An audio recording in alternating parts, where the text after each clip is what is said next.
Talking Skills, sponsored by Skills for Life. Keeping your business moving. It's a skills revolution. And I'm delighted to say that I'm joined today by Hollie Whittles, who alongside her husband runs data analytics consultancy Purple Frog. Now, Hollie's benefited from an apprenticeship herself, and now Purple Frog, the business, has embraced apprenticeships and offers them to employees. And she joins me on the show. Hi, Hollie. Hi, Vanessa. Oh, nice to have you on the programme. So tell me first of all about your own experience as an apprentice. What were you apprenticed in? Why did you choose apprenticeship rather than anything else? And how did it work for you? So I chose the apprenticeship route because I wanted to upskill my existing knowledge. You know, I went to university last century and I'm a little bit out of date. So when we were in lockdown, I was thinking about how I could continue my professional development. I'd moved into a role in our company, heading up human resources. So I thought, actually, why don't I do the CIPD qualification, but via the apprenticeship route? Because you get to learn everything that you need to know, and a great way of networking and just upskilling your own knowledge. So it was an excellent pathway for me to do that via that apprenticeship route. And did it effectively mean you were learning on the job? And if it did, how was it on day one where you stumble in, as you say, it's been quite some while. I'm not going to repeat what you said about last century. That doesn't seem at all fair. You look much too young. But, you know, it's been some while since you've been in a kind of formal education context. You're now learning something completely new. How was it at the very beginning? Yeah, I found it really interesting. I was actually excited to sort of go back to school and, you know, learn, do the assignments, learn the theories and the modules. But more importantly for me, it was getting up to date with existing employment law and legislation, because that was what I really wanted to make sure I had nailed. And the apprenticeship provided me with that route to learn off the job and on the job at the same time. Now, tell me something truthful. When you looked at the other apprentices around you, did it seem as though all were benefiting, or did it seem as if some had stumbled into the wrong line of work and really were never going to make it in this particular field? I think for mine, because it was human resources, pretty much everyone there wanted to be there. But I could definitely say I was one of the older apprenticeships there. There were a lot of younger people. So I'm always talking to other businesses about using the apprenticeship route and saying it's not just for the younglings. Actually, you can use it for existing members of staff, and I'm an example of that. And tell me about Purple Frog, because it's a wonderful name. Data analytics is what it does. Not that I really understand what that means. I mean, it sounds absolutely, completely mystifying to me. So tell me a little bit about what you do and how you have managed to incorporate apprentices in your job, in your business.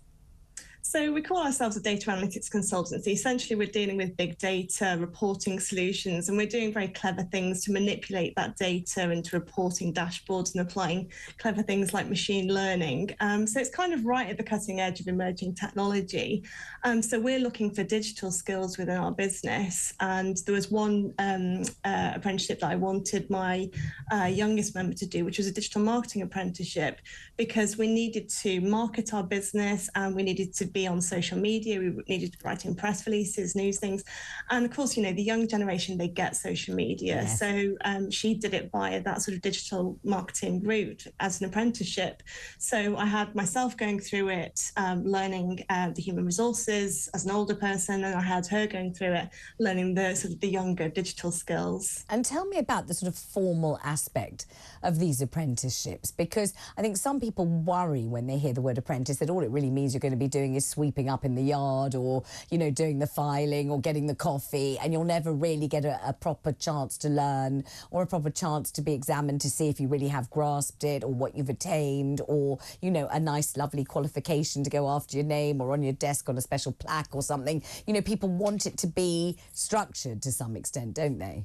Yeah, and I think historically that was the perception of apprenticeships, that you'd be sent in to do the photocopying, whereas nowadays things have moved on. And certainly in our world, because we're in a technology business, by the time you've written a curriculum, it's already out of date because new languages are coming out, new ways of doing things, new technologies, and digital's touching every single sector. So it's a massively growing trend for us. So with the apprenticeship route, you can learn on the job as things are changing and evolving, and you can then apply the learning at the same time.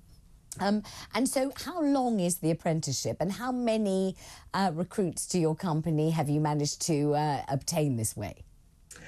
So I did mine in just over a year. I think you can take a bit longer than that. So I think it depends on the apprenticeship you're on. I was on the level 5. We take on about 1 a year. We're a small business, so we're sort of up to 20 employees, so we can't have loads of apprenticeships. But one thing I am working with our local college on is the T levels, because again, that's a great way of getting a qualification, but also they have to do that 45-day placement within a business. So hopefully we can have a T level in as well. You see, in the old days, that would have meant the level of aptitude at making a cup of tea, but we don't think that anymore, do we? What the hell is a T level, Hollie? Help me here. Help me. So equivalent to sort of 3 A levels. So they use these new lingo, but yeah, essentially it's the same as that. So you get a great qualification, but you're straight in at a business and you have to do the placement of So people who are watching or listening to this right now, and they hear me say skills for life, and then they hear you talk about data analytics and talk about various other things and talk about how helpful these apprenticeships have been to you and to the people that you employ. What should they be thinking about themselves if they're wondering whether they might be the right person, the right candidate to do an apprenticeship like this? I think there's a couple of things they can do. They can talk to their local college, their local training providers, because you can really get overwhelmed with all the systems and the paperwork and what you need to do and what's the apprenticeship levy and how do you access it, and I don't even know what that is. And there's loads of incentives for apprenticeships as well. So when I did mine, the government were offering a £3,000 incentive. Wow. And I do a lot of work with the Federation of Small Businesses, and they're really pushing for the government to continue that, because for me, that was like an added bonus of, A, I'm going to get a qualification, I'm going to learn stuff, and also there's a nice incentive there for the employer.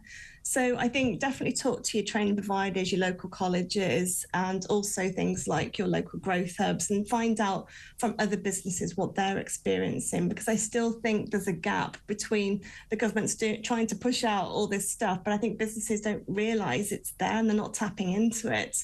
And that's why I kind of took on this role. It's an additional role to running the business with the Federation of Small Businesses, to champion skills and apprenticeship and try and close that digital divide and help that skills revolution. Well, I hope we're helping that along, and simply having you on the programme has been a real privilege, Hollie. Thank you very much indeed. Hollie Whittles there, who is co-founder of Purple Frog.